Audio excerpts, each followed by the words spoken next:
What's up, everybody, and welcome to ITG Daily, the show that brings you the hottest in gaming news. I'm Drew Bosley. You find me on Twitter at ArtisticGamer28. That's the one, the only. It's Scott Savage. You can find him on Twitter at Savage. Scott, happy Monday, buddy. What's happening? Yeah, well, Monday's feeling so good so far, you know? It's beginning of a new week, but that's a beginning of a whole new set of games for myself. Well, that's just it, man. Like I was talking, who was I talking to? Well, I was talking to my dad on the weekend. I'm like, it was his birthday. That was the thing. I'm like, yeah, if it wasn't for Facebook this morning, I wouldn't have realized it was my dad's birthday because one day just rolls into the next, right? It's like, haha, dodged a bullet. Happy birthday, Dad. Every week I hear the garbage trucks coming in. I'm like, oh no. Yeah, that's right. Yeah, there's always lots happening, just like today over on twitch.tv/the official ITG, as well as YouTube at Inside the Game Official. But if you can't join us live, hit us up later.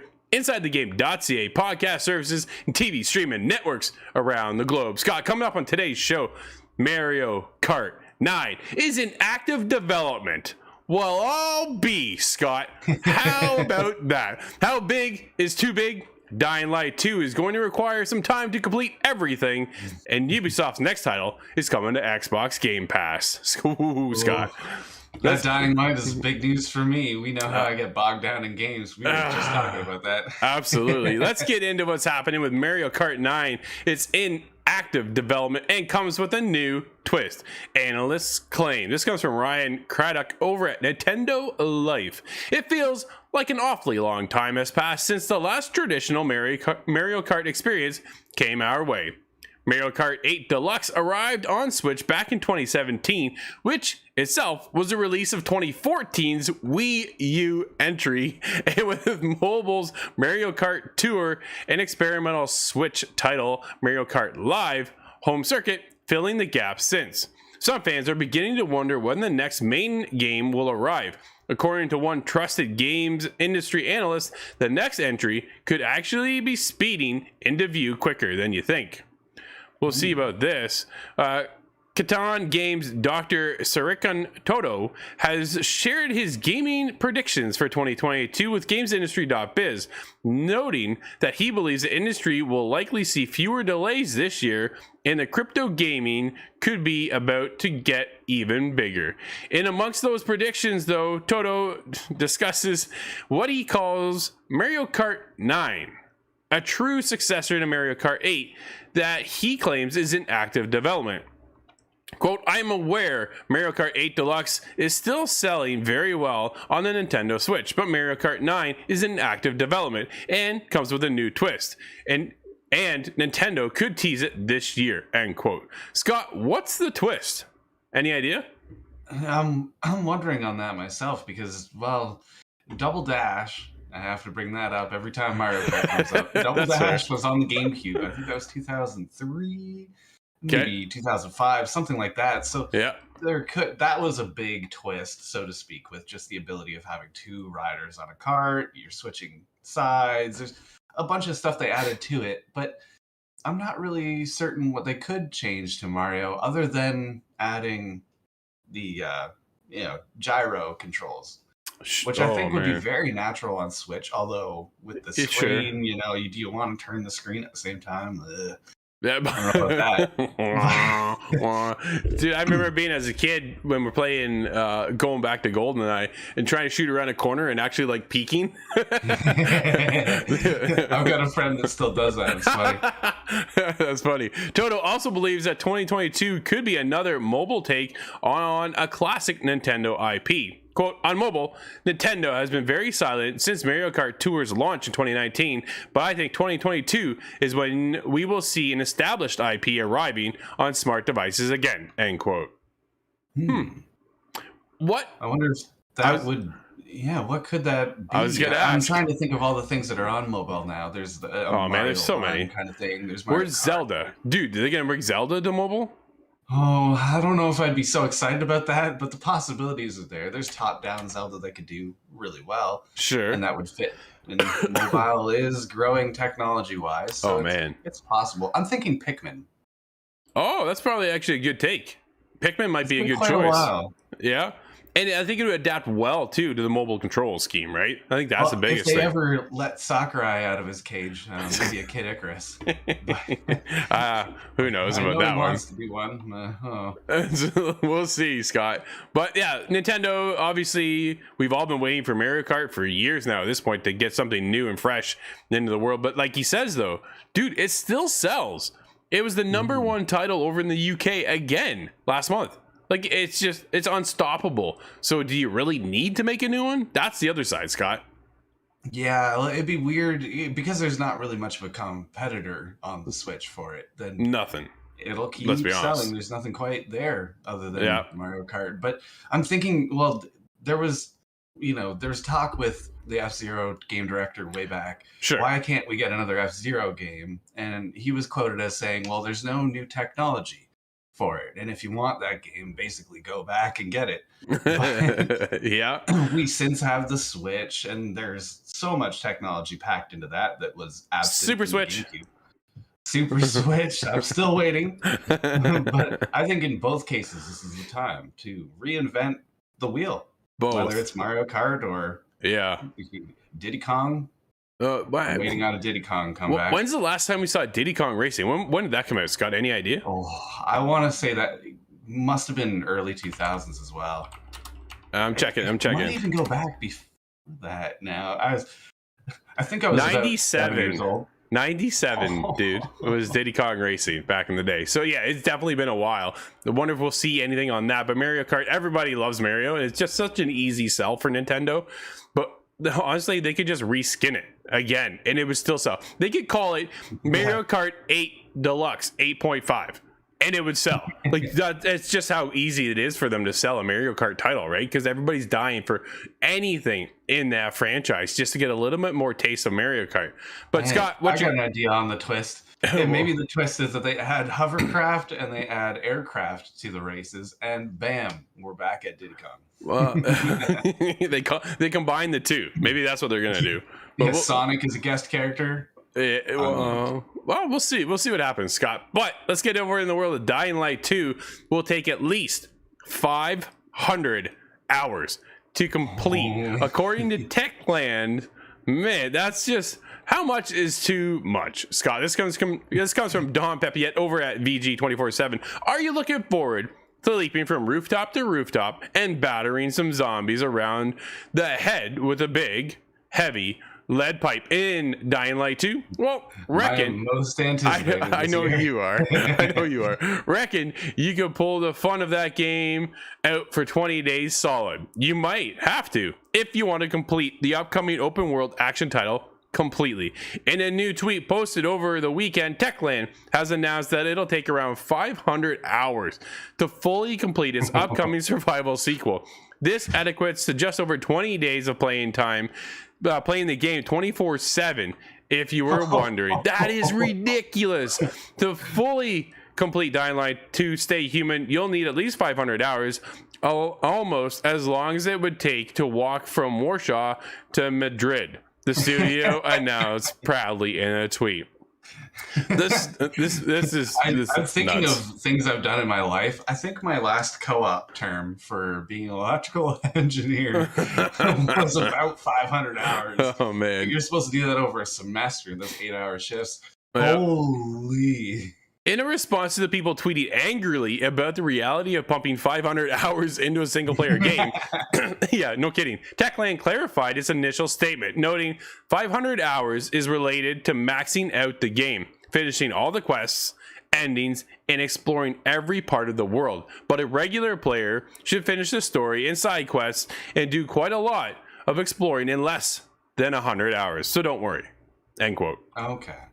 100 hours, Scott. That's still an investment, man. Like, that's a lot of time still. That's not going to be you remember the one it used to be like an 8 to 12 hour campaign for a single player. Dude, it's 100 hours if you want to kind of get through a lot of this game. Well, and if you want to do it all, 500 hours. How much, Scott, is just too much? Like, 500 hours? Dude, a lot of us will just never see parts of that game. Yeah, that is true. And well, even if it's 100 hours to go through the whole story mode, Yep. what are the odds you're going to go through every district, every area? It's not likely that you're going to have an accidental easy time grabbing all these collectibles and whatever. I'm an achievement hunter. I always Yes. have been. So I know I'm stuck. But here's the thing. It made me angry in the case of Riders Republic. I knew you were going there. How dare they put 500 collectibles in this thing? Are they crazy? Well, I think I'm almost halfway through. And in this case, though, Dying Light, I don't agree that it's too much of a good thing. I may come to regret that 450 hours in, but I'm going to be there. And I'm thinking about other games that I spent a lot of time in. I think I played Mirror's Edge Catalyst about 50 to 60 hours. And that was on a casual basis over the course of a summer. Sure.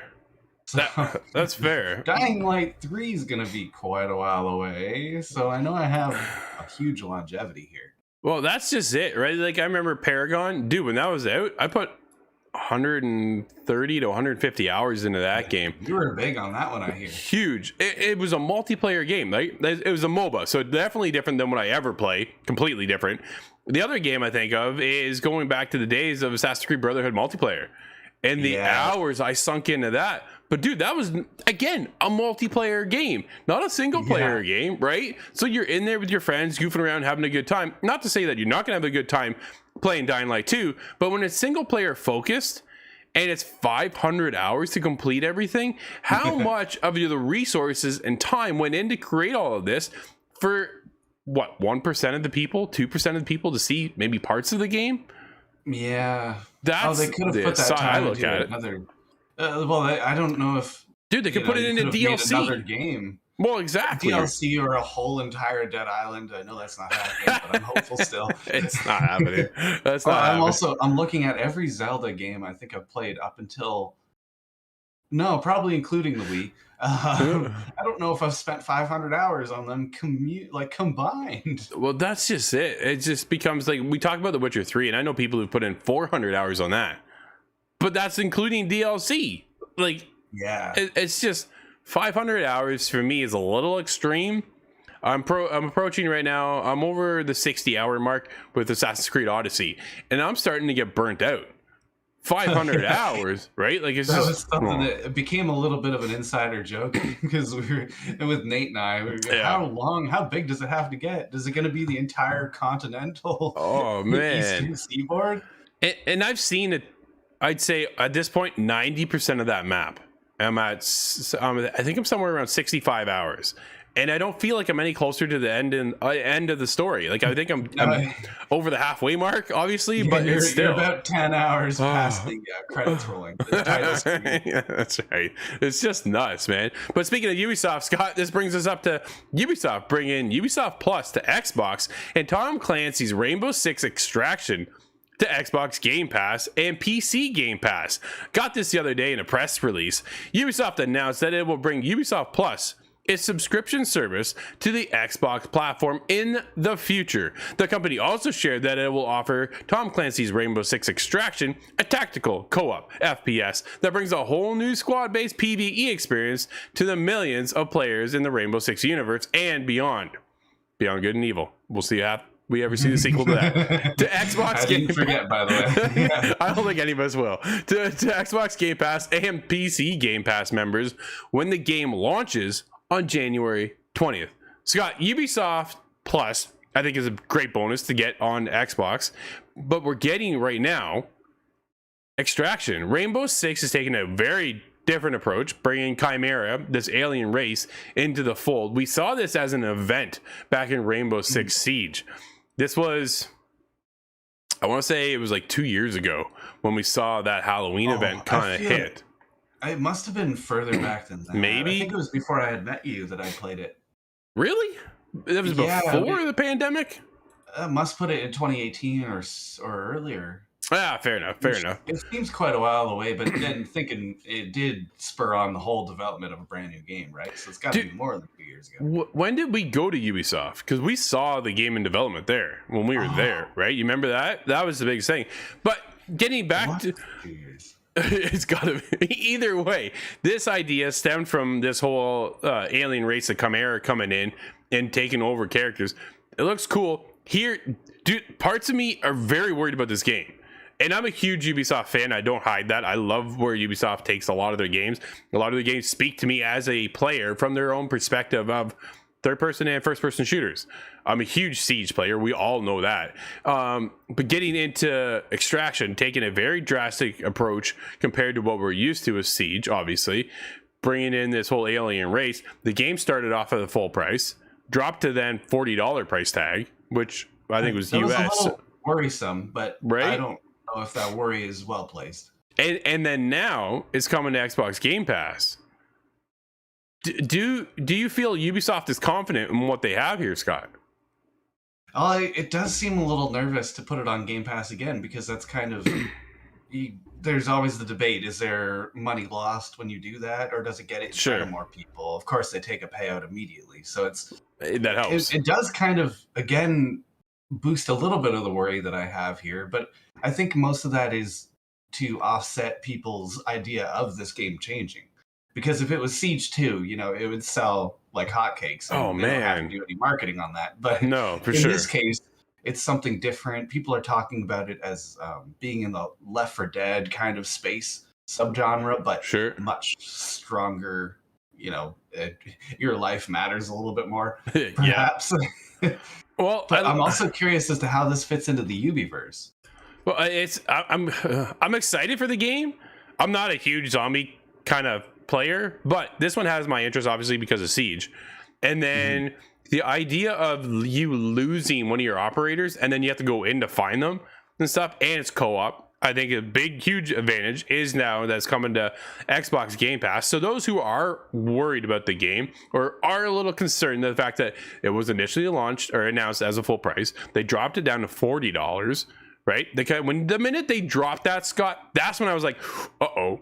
Like, what's going on? Like, Ubisoft, when they're confident in a game, it's full price. And then they want you to buy the extras, right? And then they want you to get the deluxe edition and then this edition. Season pass and then, exactly. Yeah. But if they're dropping it within months of announcing the game and then now bringing it to Game Pass, it gives everybody over on Game Pass, the millions of players on Game Pass and PC Game Pass, the opportunity to check it out without dropping the $40 or $60 or whatever the edition is that they're going for.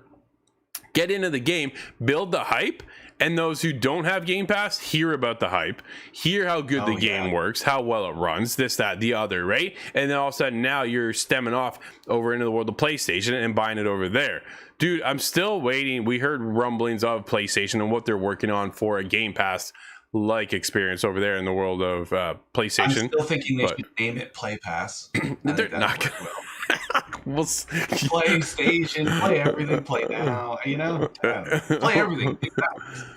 Play everything. Maybe we'll see. I think this might indicate the price drop, putting it on Game Pass. This might indicate that they're going with a seasonal model, just like Siege. Yeah, sure. They're dropping more characters and more, and that gives me the idea, if it is indeed part of the Ubiverse, if they acknowledge that, are we going to find Stergo tech everywhere? Are we going to find, the possibility of Sam Fisher tied up in a closet? We have to free him, thus enabling the next Splinter Cell game. Oh, there you go.